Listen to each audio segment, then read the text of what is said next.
amigos, bem-vindos ao Gente que Fala ao vivo de 12 às 13 horas pela Rádio Trianon, AM 740 em São Paulo, Rádio Universal AM 810 em Santos e AltV, www.altv.com.br, com reapresentação às 6 horas da tarde. Você pode visitar o nosso site www.gentequefala.com.br. Lá tem fotos, vídeos, notícias e bastidores do Gente que Fala. Curta a nossa página Facebook/Programa Gente que Fala, participe pelo Twitter, @GenteQueFalaM, ou pelo WhatsApp, aqui em São Paulo é 11 974012235 e um telefone à sua disposição, 5052-6622.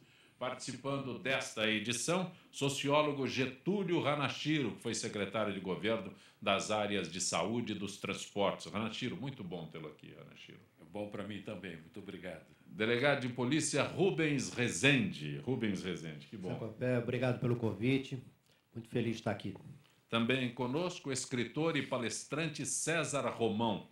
Prazer estar com você novamente. Só registrando também a presença do Reinaldo Espinosa, que é diretor de Relações Institucionais da Associação Brasileira das Indústrias Gráficas, a ABGRAF. Reinaldo Espinosa, grato por ter aceitado o nosso convite. Eu que agradeço em nome da indústria gráfica. Obrigado. A indústria gráfica está tão presente na vida das pessoas e parece que não é tão... Não é tão visível, esse é o termo, né? Exatamente. A gente fala muito que é uma indústria invisível, né? A gente reconhece isso. Ao acordar de manhã, você apertar o tubo da sua pasta de dente, você já está em contato com a indústria gráfica. E a gente não se dá conta disso, né?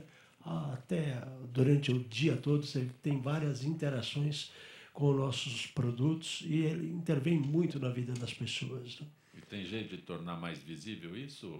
Eu acho Seria conscientizar as pessoas que a indústria gráfica está no minuto a minuto das pessoas, não é nem dia a dia. Essa oportunidade que a gente tem aqui hoje, através das mídias de grande massa, né? Ao estudar, ao ler, ao se informar, ao se educar, ao contato com embalagens, com a educação, a saúde, enfim, tem vários momentos no cotidiano da vida das pessoas que são impactados pelos nossos produtos, né? Pelo aquilo que a gente produz. Quem está sempre com a indústria gráfica circulando, né? Envolto com a indústria gráfica, é o César Romão.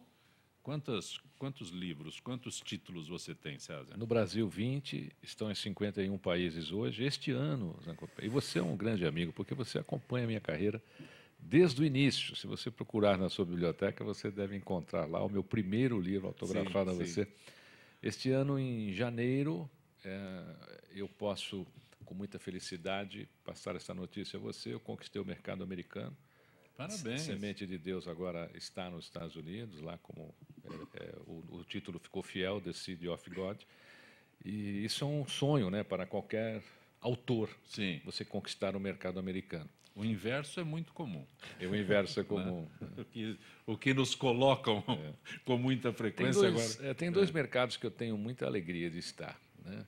O primeiro foi a Rússia, onde eu tenho 7 livros, que é um mercado muito difícil. Nós temos 2 autores brasileiros lá só. Sim. Não tem mais. Uhum.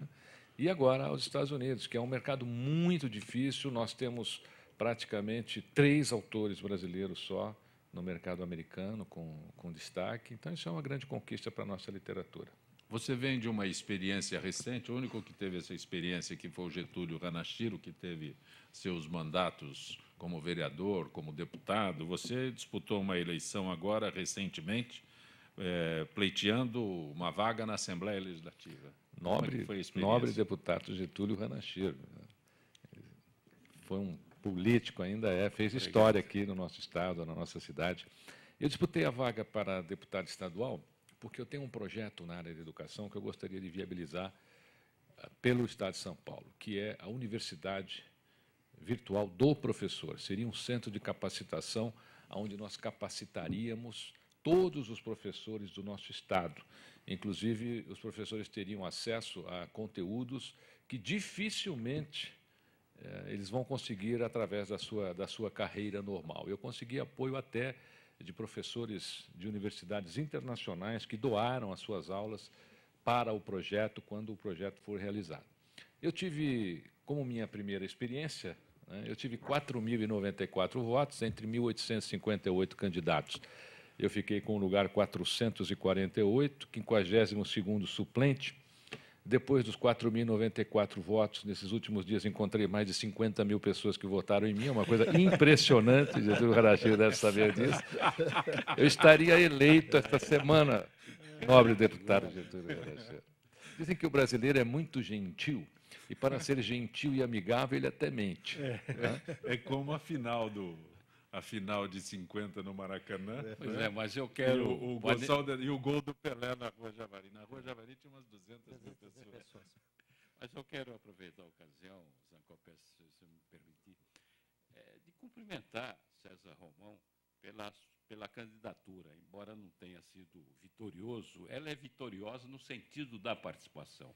Sobretudo nesse momento que vive o país, muita gente boa desiste participar das eleições, porque, em certa medida, estão muito céticas em relação ao processo político brasileiro. De modo que eu parabenizo, porque eu acho que realmente a gente precisa encontrar pessoas que tenham esta vontade de participar e de levar alguma coisa útil para a Assembleia Legislativa ou para a Câmara Federal. Reinaldo Espinosa, alguma vez foi assediado para ser candidato? Que é um assédio. Não. A indústria gráfica é interessante, elas são 220 mil trabalhadores, né? 20 mil empresas, quer dizer, se eu tivesse um voto de cada empresa, já estaria largando bem. Mas não tenho pretensões. O que a gente gosta, e ouvindo aqui o César falar da universidade para professores, a gente tem um projeto interessante na área de educação também. Nós queremos desenvolver e transformar, com muita ambição, São Paulo como um centro de discussão para o desenvolvimento da escola e da educação. E nós temos uma feira que vai fazer 30 anos em 2016, que chama-se Escolar, né? Uma feira importante para o nosso segmento. E nós queremos levar à luz dessa feira hoje essa discussão e transformar num seminário. Acho que São Paulo tem essa obrigação de encabeçar esse projeto de desenvolvimento para a escola no país. Tem bons exemplos no Brasil e acho que a gente tem que disseminar isso. O doutor Getúlio sabe que é vontade política, né, de querer fazer melhor. Né? A educação é a mão que embala o berço e escreve o destino de uma nação. Quando um país abandona a sua educação, ele para de escrever o seu destino. E com relação aos professores, por exemplo, o professor é a profissão número 1 do mundo, pelo menos para mim. Sim. Porque todos nós, um dia, passamos pela mão de um professor. Então, quando você cria algo para capacitar quem ensina, você abre caminho para quem aprende. A educação tem que ser uma prioridade ainda maior no Brasil. Eu já tive o privilégio de fazer palestras na Abigraf, já tive o privilégio de fazer palestras na Feira do Saber. Então, eu tenho uma vida dedicada praticamente à educação, porque os meus livros são adotados em escolas, então eu tenho vivido isso. E a minha candidatura foi justamente por detectar a fragilidade dos nossos professores. É vergonhoso você sair à rua e ver o carro com um adesivo "Não me assalte, eu sou professor". Né? É vergonhoso um professor dizer para você assim: olha, por favor, me arruma alguma coisa, porque eu quero deixar a profissão. Eu só sou professor por missão. Eu não sou professor porque eu assisto às minhas necessidades. Né? E eu acredito que nós temos que enaltecer essa classe e, com isso, fortalecermos a educação no nosso país. O Rubens foi, alguma vez, quase picado pela mosca azul? Olha, fui e não acreditei. E não saí candidato, nada. Quando eu trabalhava antes de ser aposentado, né? Mas hoje eu estava vendo, agora, no final de semana, um colega meu que saiu aqui, o delegado Olim, que ele tinha um acesso muito bom na imprensa, muito bom com várias pessoas aí conhecidas, tal, sempre ligava para ele participava dos programas, que nem eu estou participando aqui agora, e ele teve 198 mil votos. É votação para ninguém botar defeito, e foi a primeira vez, sem experiência política, simplesmente saindo da profissão, e pelo fato de ter feito alguns casos de repercussão, claro, foi noticiado e ter aparecido bastante na mídia. Mas eu também não me sinto vocacionado para isso, não. Então, não tenho vontade. Você está conosco no Gente que Fala, o sociólogo Getúlio Ranachiro, delegado de polícia Rubens Rezende, escritor e palestrante César Romão e o diretor de Relações Institucionais da Associação Brasileira das Indústrias Gráficas, Reinaldo Espinosa. Vamos falar sobre transporte coletivo, é isso? O problema municipal mais urgente da cidade é o transporte coletivo. A frase do urbanista americano Robert Moses está no Programa de Melhoramentos Públicos de São Paulo, feito em 1950 por encomenda da Prefeitura. O texto diz que a cidade tinha um carro a cada 32 habitantes, mas previa que este número cresceria rapidamente. Hoje temos um carro para cada 2 moradores. Está correto? Os números aqui estão corretos, Getúlio? Correto. E na cidade de São Paulo, na década de 50, nós tínhamos aproximadamente 2,5 milhões de habitantes. A verdade é que o Brasil tomou consciência muito tardiamente da necessidade da implantação de transporte de massa, transporte, sobretudo, metro ferroviário.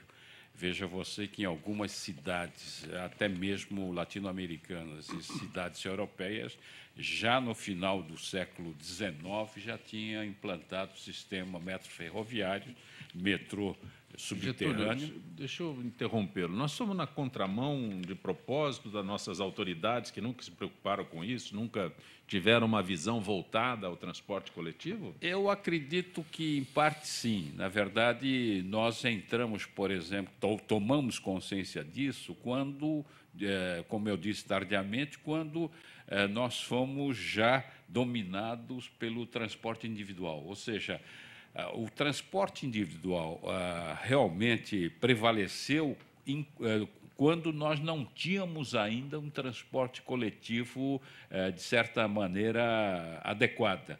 Enquanto em outros países, sobretudo na Europa, o transporte individual surge de uma forma que nós conhecemos hoje, mas você já tinha consolidada uma rede muito extensa de metrô, de ferrovias, etc. Se nós tivéssemos continuado todo aquele processo que os ingleses, na época que tinham a concessão das ferrovias aqui no Brasil, seguramente nós teríamos uma situação melhor. Por exemplo, toda a rede de Santos-Jundiaí, por exemplo, foi implantado quase no final do século XIX. No começo do século XX, para escoamento do café, etc. E nós tínhamos, já no século XX, uma rede muito grande ferroviária. De metrô, nós iniciamos praticamente em 1968, que foi a criação do metrô em São Paulo. Quer dizer, a primeira linha foi em 68. Hoje, nós temos cerca de 75 quilômetros de metrô para uma metrópole de 11 milhões de habitantes. Isso é um absurdo. É um absurdo. O Chile, Santiago de Chile, onde eu vivi durante 6 anos, você tem uma rede maior do que a rede de São Paulo, iniciando a sua implantação posteriormente à de São Paulo. O México também, ou seja, e vamos dizer, quer dizer, na década de 80 para 90, que foi a chamada década perdida, realmente nós não tínhamos recursos para investir em metrô. Metrô custa 100 milhões de dólares o quilômetro, aproximadamente. Mas, a partir de 90, sobretudo no ano 2000 para cá, o país cresceu muito, evoluiu muito. Nós tínhamos condições seguramente, de ter implantado pelo menos 15 quilômetros de metrô por ano, não é? E, no entanto, nós ainda continuamos nessa média muito baixa de 2 quilômetros por ano. Oxalá nós possamos ter, até o final de 2025, pelo menos uma rede de 100 quilômetros de metrô. E nós estamos perdendo o foco da questão, porque volta e meia se fala negócio de ciclovia, eu acho tudo muito bom, positivo, mas isso não vai resolver o nosso problema. Entendeu? Nós estamos alguma. deslocando o foco. Nosso foco deve ser o metrô, deve ser a implantação de corredores de média capacidade, não é? E enquanto que a bicicleta, as outras coisas, inclusive o carro, devem servir de alimentadores a um sistema estrutural. Nós não temos um sistema estrutural condizente com o tamanho da cidade. Enquanto nós não tivermos isso, eu acho que realmente é você enxugar o gelo, falar em outros Pintar modais, novas faixas, entendeu? Que, no fundo, você socializa o prejuízo para todo mundo. Não é? Você não melhora significativamente, até mesmo para um determinado setor. Pode ser que haja uma melhoria pequena, mas do ponto de vista da solução do problema para todos, veja, que a cidade é de todos. É de rico, da classe média e de pobre. Rubens. Do comerciante, do industrial e do estudante, não é? Eu só queria acrescentar aqui o que o Getúlio falou. Ele falou das cidades europeias. Lembrar que Buenos Aires, aqui sul-americana, capital da Argentina, tinha metrô em 1890. Exatamente, no Mas final do século XIX. todo mundo fala de Buenos Aires, mas é um percurso Mas tímido, não, tímido. Ela não cresceu, não expandiu. A Argentina é um país que... Essa expansão que o Getúlio cobra do metrô em São Paulo não existe na Argentina. É tímido. É antigo, mas... É antigo, não. Estou falando da origem disso. Mas Sim. quando era a Argentina, era um país que era mais desenvolvido da América do Sul, era a Suíça brasileira, como chamava. Acontece o seguinte também, que nesses últimos anos, já vão 12 anos aí, o metrô de São Paulo ele tem crescido pouco, como o Getúlio falou, mas com dinheiro nosso. Com dinheiro nosso. Isso não é uma função só do município de São Paulo, nem do estado de São Paulo, é uma função também do governo federal. Aqui é estadual. O metrô aqui é uma estadual. E ontem, por exemplo, eu estava vendo aqui no jornal, ontem foi aprovada a abertura esqueci o nome do ponto lá onde vai pegar o metrô, da estação do metrô. Parece que é dessa linha nova que passa pelo Oscar Freire, uma das que já está pronto praticamente tudo aquilo. Não tinha sido aprovada ainda a estação. Por quê? Por problemas ambientais. É difícil isso aí. Desde que começou a linha está praticamente pronta e só ontem aprovaram a estação. Quer dizer, não podia abrir quando a estação fosse aprovada. A verdade é que nós vivemos num país em que, enquanto um puxa, o outro cutuca. Por quê? Porque quando nós temos recursos, nós temos problemas com o processo de ambiental. Tá certo? É preciso encontrar que as autoridades... Eu digo o seguinte, se a gente tem um problema ambiental, na minha opinião, o governador tem que se reunir com o Ministério Público e tentar resolver o Ministério Público Ambiental, tentar resolver o problema e não ficar protelando durante muito tempo. Eu acho que é pior, hein? Outra coisa, eu acho que é o momento realmente de nós utilizarmos o processo das PPPs. Ah, sim. Tá certo? Quer dizer, seria público-privado. Público-privado. Por quê? Porque recurso público é cada vez mais escasso e a demanda da população em relação à saúde, à educação, habitação, saneamento básico, salário, é cada vez maior. Consequentemente, recursos para investimentos são cada vez mais escassos. É verdade. César Romão? A América cresceu quando o Vanderbilt começou a espalhar a ferrovia e ligar os pontos, né, mais longínquos. O Brasil esqueceu a ferrovia. O Estado de São Paulo, o governo Geraldo Alckmin, me parece que foi o governo que mais investiu nas linhas de metrô, continua investindo. O plano de governo dele, do novo governo, tem um investimento muito alto. Os ingleses não investiam em campanhas, os suecos e alemães financiavam. Então, eu acredito que nosso sempre secretário Getúlio Ranachiro está corretíssimo. A gente precisa mesmo criar um foco de investimento no metrô. O metrô é a saída. Sou contra essa história de ciclovia. Hoje, de sábado e de domingo, principalmente, você não anda mais na cidade de São Paulo. Parece uma sexta-feira, às 6 horas da tarde.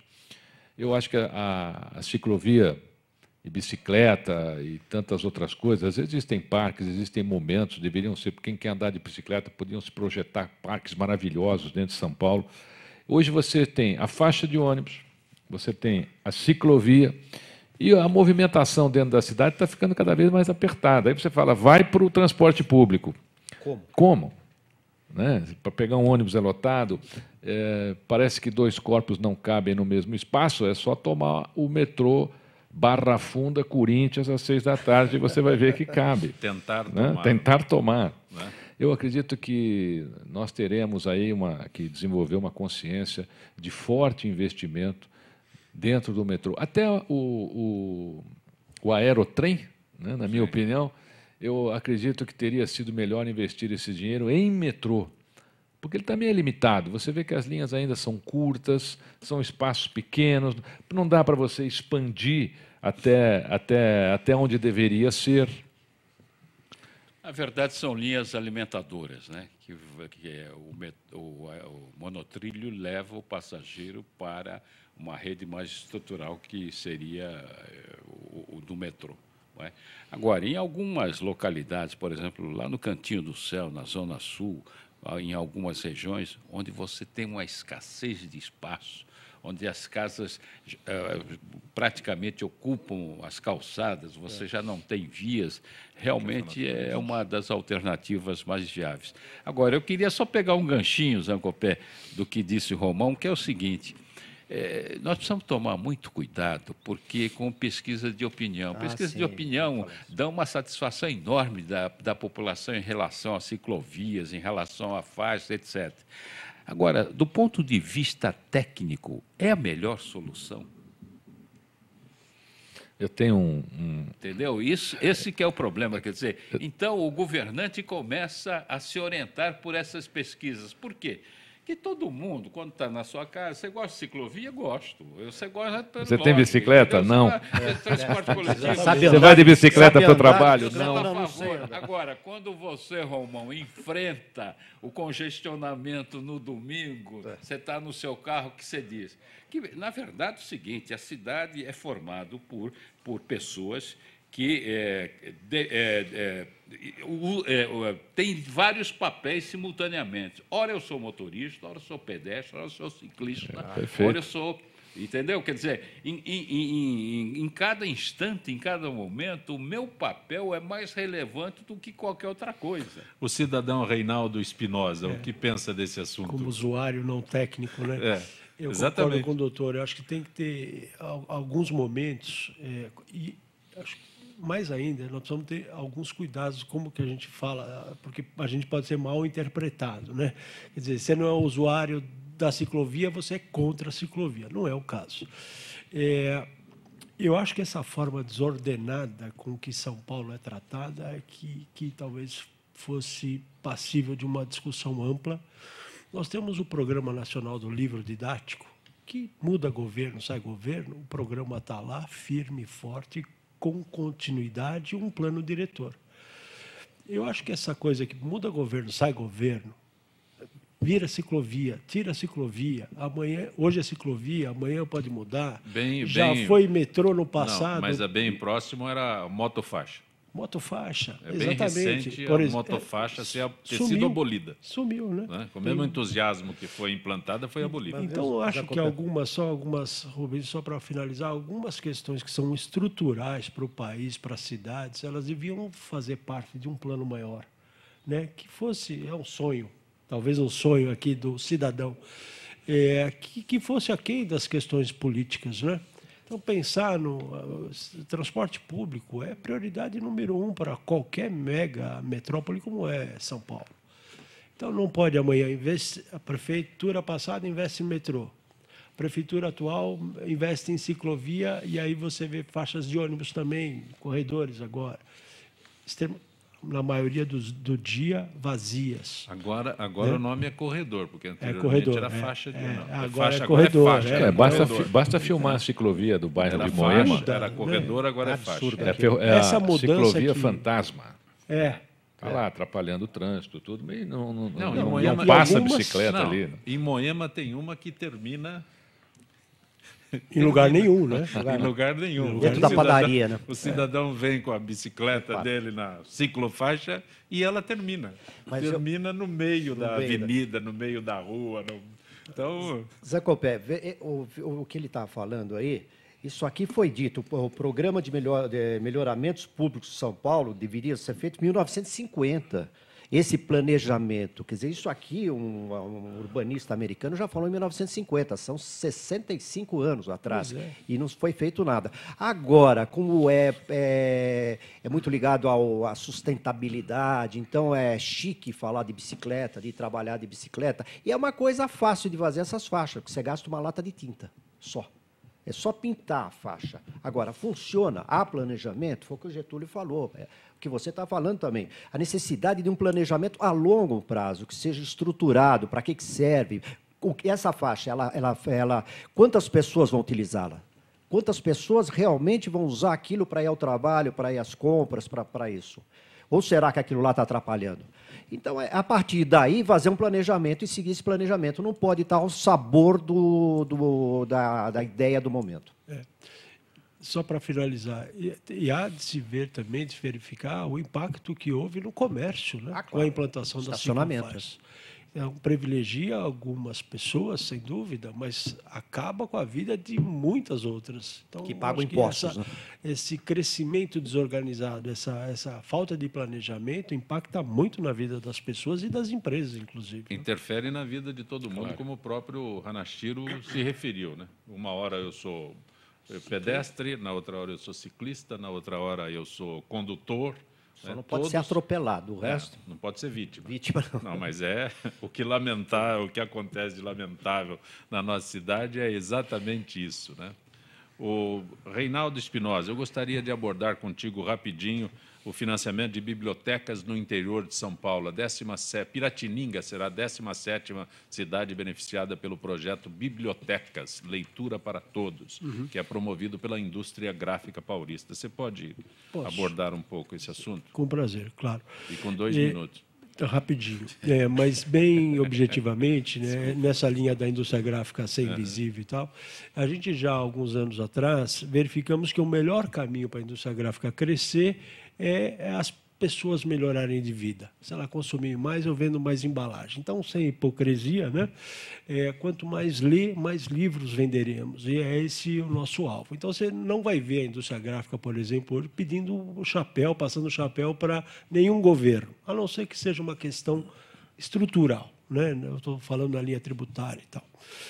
E há alguns anos nós lançamos, então, em 2005, nós lançamos o projeto Bibliotecas.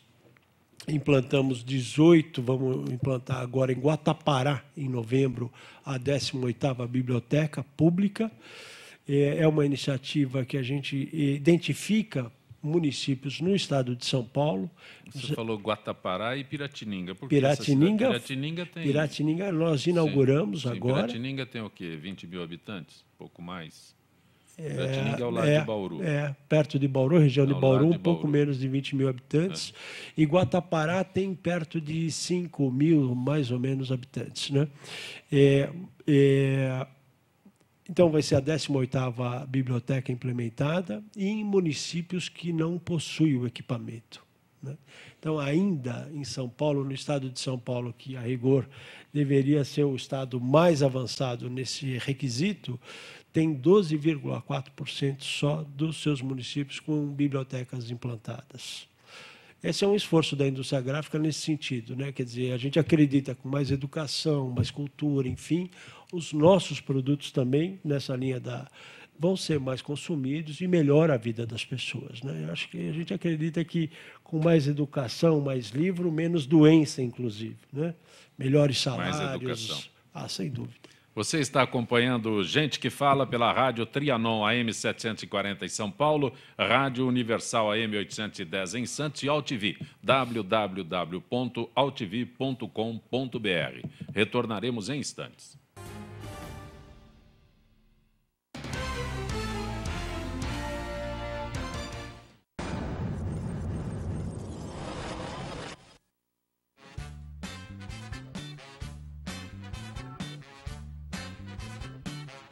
Álbum de figurinha é uma coisa que todo mundo gosta, então a gente acha que estava na hora de modernizar. O Glue é um álbum de figurinha digital. A ideia veio justamente dos álbuns de figurinha dos anos 80.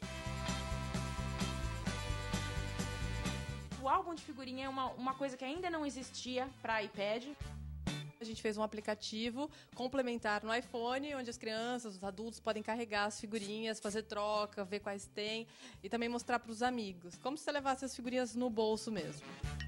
Ele é muito parecido com o álbum real. A gente buscou o que era tradicional no álbum de figurinha e procurou adicionar o que a tecnologia tinha de disponível pra gente. O desafio era manter aquilo com cara de álbum de figurinha. O Glue é o nome do aplicativo e debaixo desse Glue tem o primeiro título, que é o Wonder Bunny. A gente começou desenhando no papel como seria o álbum. Eram páginas iguais, que viraram 10 páginas diferentes.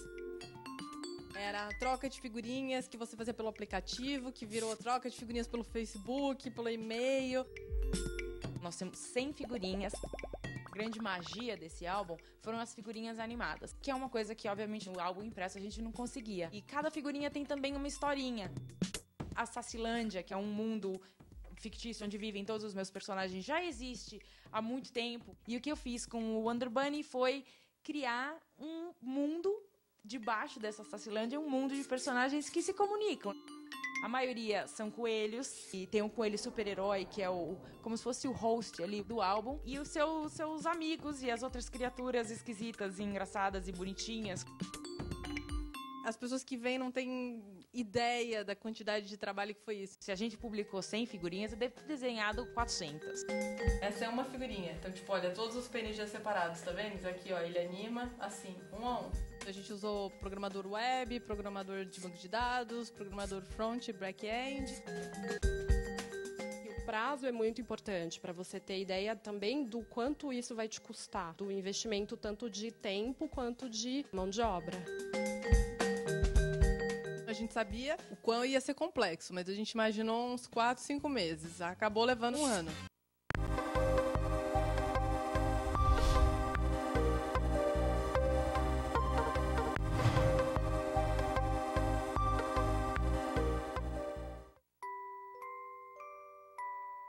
As nossas recordações são os nossos maiores tesouros. Carregamos durante toda a nossa vida. Manipular, distorcer ou implantar falsas memórias, além de ser uma violência, é crime. Somos responsáveis por esse tesouro. Não promova alienação parental.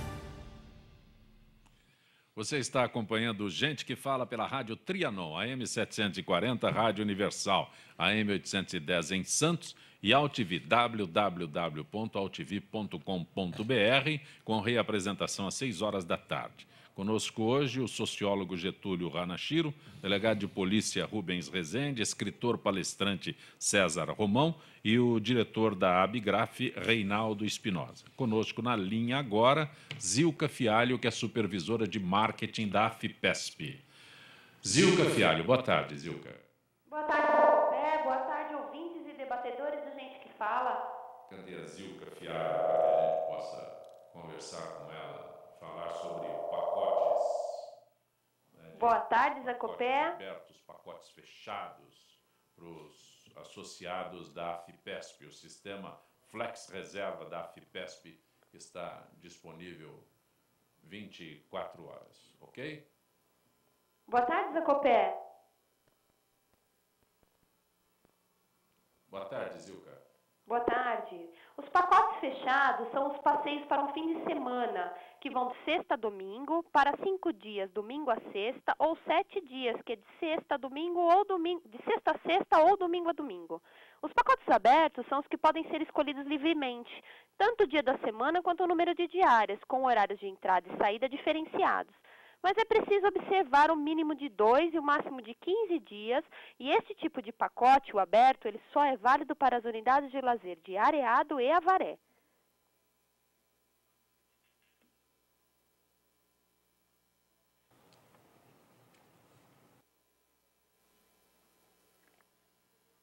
Forma de marcação de viagens.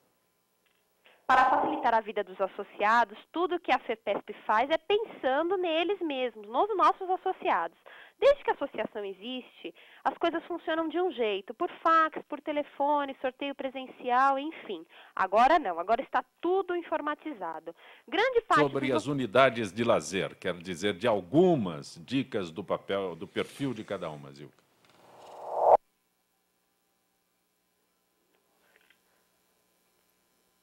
Alô? Oi, Zancopé?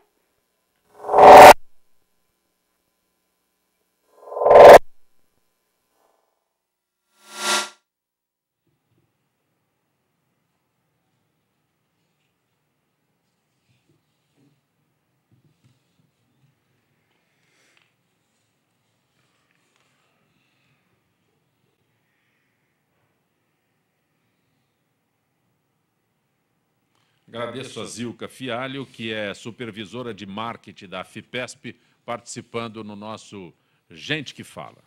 Hoje com o Getúlio Ranachiro, o Rubens Rezende, o César Romão e o Reinaldo Espinosa. Temos perguntas dos ouvintes para a nossa bancada hoje, Rai?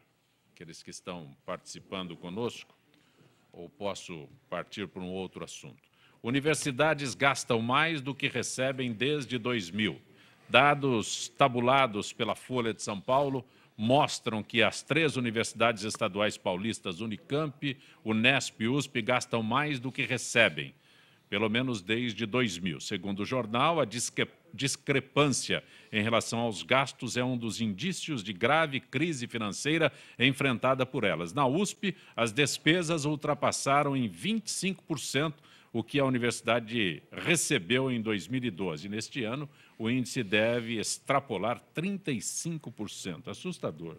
Bom. É triste, porque a universidade ela tem que ser tratada como uma empresa. Quando isso acontece, é um problema de gestão. Você não pode ter reitores que ganham mais que o presidente da República.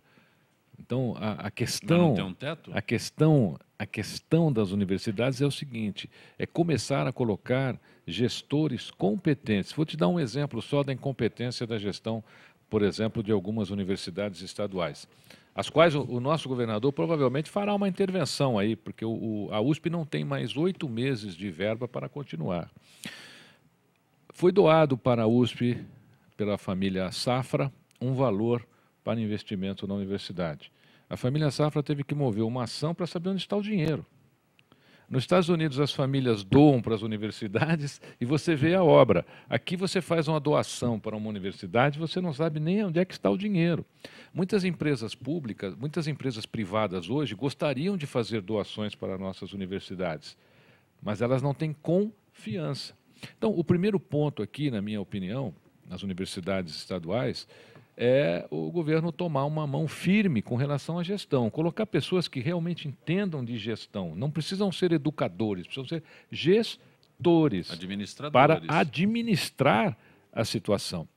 O governo do Estado inaugurou agora em janeiro a Univesp, que é a Universidade do Estado Virtual. Isso vai melhorar muito a situação das nossas universidades públicas, porque, apesar de ter poucas matérias ainda, mas a ideia é ampliar ao máximo e para que as pessoas passem a ter uma USP virtualmente, né? Ora, tudo isso leva tempo. Enquanto isso, eu, se pudesse, demitiria toda essa cúpula das universidades públicas, colocaria gestores, em 2, 3 meses, pessoas competentes em administração organizam isso. Porque quando você gasta mais do que você arrecada, sempre é um problema de gestão. Sempre. Sempre está na administração. Mas a cultura nossa é de colocar, né, pessoas com um currículo. E acontece isso.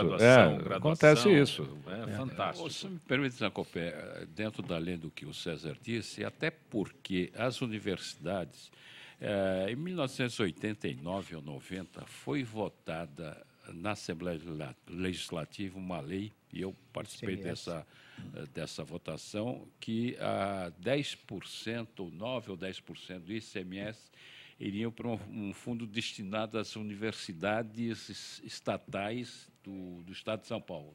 Não é? Portanto, a receita, você sabe qual é a sua receita e sabe que ela cresce todo ano. O que eu vi, inclusive nessa matéria publicada pela Folha, é que as despesas eram despesas que não tinham muito sentido, algumas das despesas, em relação ao escopo da universidade. Tá certo? Então, aquilo que o César disse, é preciso realmente ter uma gestão de qualidade para que essa receita seja adequadamente utilizada. Eu acho, ao se votar naquela época essa matéria, se achava claramente que as universidades estariam bem contempladas, porque teriam receitas que seriam todo ano corrigidas e, consequentemente, você manteria o nível de qualidade das universidades.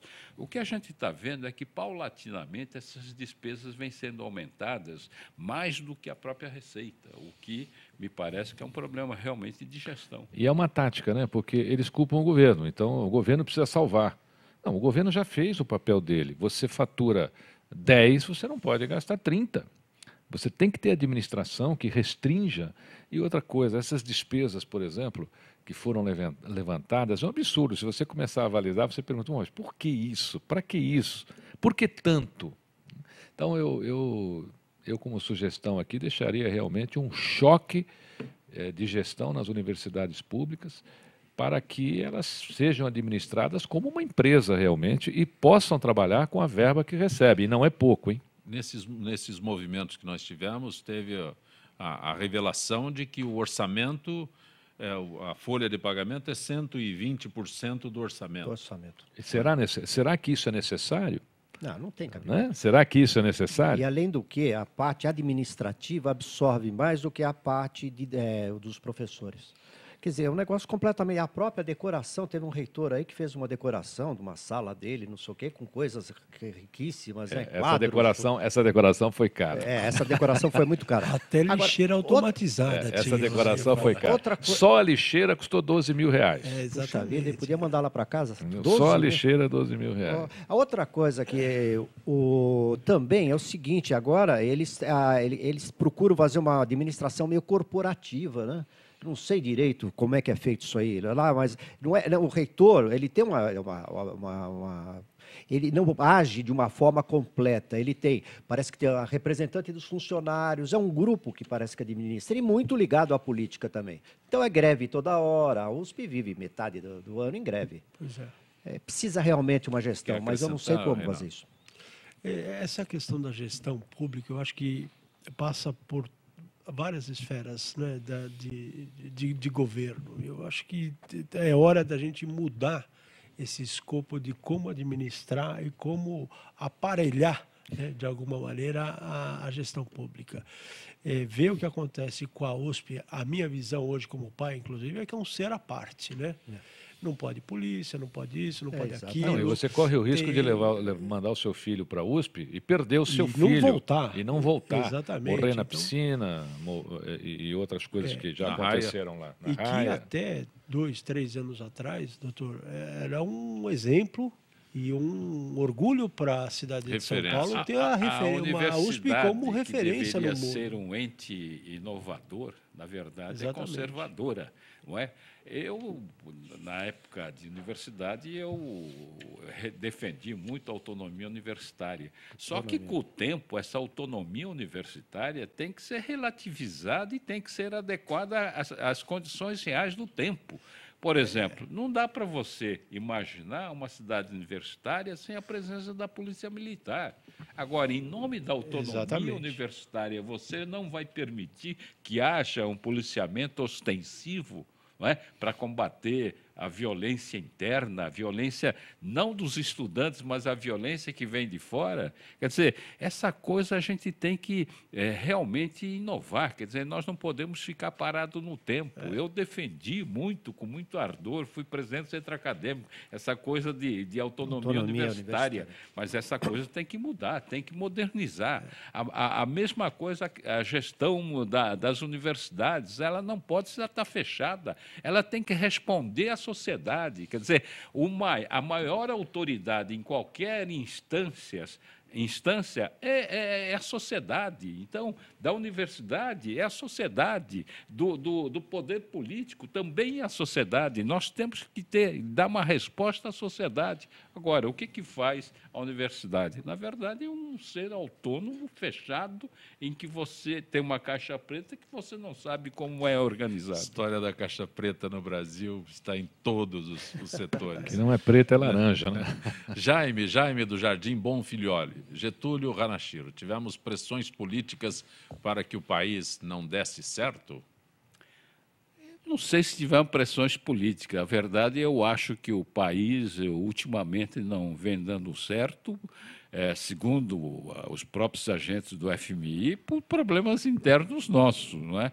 E eu acho que oxalá nós não caiamos numa Argentina que hoje está numa encruzilhada muito grande, que alguns intelectuais, alguns políticos estão falando até em concertação, porque chegaram num ponto em que a briga interna era tão grande que chegaram à conclusão de que é preciso fazer uma concertação, um acerto, um acordo interno para sair da crise. Eu espero que nós não chegamos nesse ponto e que os novos governantes ou a mesma governante possa ter consciência de que o país precisa mudar no sentido de que nós estamos imbricados na rede global, no mundo global, e que, portanto, qualquer respingo que nós tenhamos tem consequências sérias, qualquer decisão do Brasil na ONU tem consequências políticas e econômicas aqui dentro. Portanto, o Brasil não está fora desse contexto. Antigamente existia uma certa autonomia entre a economia e a política. A economia, em certa medida, deslanchava sozinha da política. Hoje, não. Qualquer decisão política afeta a economia. Por quê? Porque nós estamos no mundo global. Quer dizer, a Bolsa de Nova York, a Bolsa da Europa, qualquer decisão que o presidente da República no Brasil toma, afeta ou tem relação com a decisão, reflete nas bolsas. César Romão, Júlio César do Tremembé. Sempre é oportuno lembrar que o ensino fundamental, base da educação de um país e de competência constitucional dos estados e municípios. Educar é um dever do Estado. Esse é um dos deveres do Estado. E eu fico muito triste quando eu vejo uma mãe ter que dormir numa fila para conseguir uma vaga, ou para uma creche, ou uma vaga no ensino fundamental. Eu fico muito triste porque nessa minha campanha como deputado estadual, eu visitei muitos municípios. E é triste você ter notícias de que verbas destinadas à escola são usadas para outras coisas, de que uma mochila, uma simples mochila, custou R$600. Eu acho que quem rouba a educação, rouba a alma. R$600 a mochila de uma criança de 7 anos. Eu acho que quem rouba a educação, rouba a alma de uma nação. Nós precisaríamos mudar muitas coisas aqui, né? A corrupção é um grande problema nesse país, em todas as esferas, nós estamos vivenciando isso. Infelizmente, não temos muitos Joaquim Barbosa por aí, né? Deveríamos ter mais. E eu acredito que essa consciência, né, de pais, porque os pais têm o direito de intervirem naquela escola, sabe? Eu acho que como pai, eu como pai tenho 3 filhos, se eu vejo alguma coisa, eu vou à luta, a associação dos pais ali tem que lutar. Se o prefeito da sua cidade aí não está cumprindo o papel, porque parte do orçamento do Estado de São Paulo, Getúlio Ranachiro sabe disso muito melhor que eu. Por exemplo, o Estado de São Paulo, 25% do orçamento é para a educação. São Paulo é o único estado que parece que chega a 30%, né? 32%, é o único estado da federação que tem esse investimento em educação. Quer dizer, é o estado que mais investe em educação. Eu não acho justo o governo destinar verba e a verba não chega lá. Então, hoje, uma das razões que nós temos uma educação ruim... Exatamente. O aluno, muito bem colocado, o aluno é totalmente distante dessa verba. Então, essa linha de transporte, né, dessa verba para a educação, nós teríamos que ter uma maneira de vigiar isso, de realmente fiscalizar isso. E se você é pai, está me ouvindo, e você vê alguma coisa aí na sua escola, no seu município, no seu bairro, tente denunciar isso, tente trazer isso às autoridades, leva a Rede Globo lá, tenha uma atitude em relação a isso, porque hoje, graças à mídia, eu acho que as pessoas estão encontrando o seu poder de cidadão. Estão descobrindo que é possível você levar. Eu, quando comecei a campanha, muita gente dizia assim para mim, puxa, Romão, você vai largar uma carreira em 51 países, vai abandonar uma agenda por 6 meses de palestras, são 120 eventos por ano, para se dedicar à política. Você acha que você fará diferença? Eu, pessoalmente, acho que sim, como Getúlio Hanashiro fez e como outros políticos fizeram. E aí eu sempre respondia rapidamente, porque a gente em campanha não tem muito tempo, assim. Então, você acha que Joaquim Barbosa fez a diferença? Pô, mas ele é um. Então, nós precisamos de outros. Exatamente. Se nós que podemos ser agentes de mudança não o somos, nós deixamos aí para os oportunistas o fazerem, ou fazerem o que querem. O Rubens, o Tribunal de Contas do Estado de São Paulo investiga a participação de um coronel da Polícia Militar na aquisição sem licitação de um programa da Microsoft para a inteligência policial. Eu estava lendo essa notícia aí, eu achei também... É o Detecta. É o Detecta, que o Tribunal de Contas está investigando. Agora, como é que o Estado... Eu tenho a impressão, essa notícia, para mim, está meio embaçada pelo seguinte... Porque o Estado não pode comprar sem licitação, a menos com alguns requisitos, aí, se é a única que faz esse tipo de aparelho, tudo. Agora, eu não sei se isso aqui não foi doação de alguém. Não sei direito isso aqui, porque aqui, quer ver? O programa da Microsoft, uma inteligência policial, batizado Detecta. O programa deve integrar... Não é doação, não. Não é doação, foi compra. compra. Mesmo, a compra. Então, o Tribunal de Contas do Estado tem que investigar e tem que saber por que foi isso. Aí tem que mandar... O Tribunal de Contas é ligado ao Poder Legislativo, não é ligado ao Judiciário. Ele tem que mandar isso aí ao Ministério Público, à Polícia Civil, para que se faça um inquérito policial e descubra-se por que foi feito isso aí sem licitação. E punir os responsáveis. Não tem outra história. Reinaldo Espinosa, por que a Abigraf está preocupada com a Selic? A Abigraf, a indústria gráfica hoje no país, para você ter uma ideia, ela é composta por 96% das empresas são micro e pequenas empresas, tem até 20 funcionários. A Abigraf eu falei há pouco que a gente não passa o chapéu para os poderes públicos no sentido de reduzir carga tributária, coisa que o valha. Nosso objetivo é que a vida das pessoas e das empresas melhore e a indústria gráfica melhore. Se a taxa de juros no país é elevada, e a gente sabe há muitos anos que é uma das mais altas do mundo, cria distorções absurdas na concorrência, né? E isso dificulta a aquisição de produtos do nosso setor, sem dúvida nenhuma, uma vez que impacta no poder aquisitivo das famílias e das pessoas. Juros altos, elevados, impactam diretamente. E viabiliza, né, qualquer atividade, a maioria das atividades econômicas, a linha de financiamento, enfim.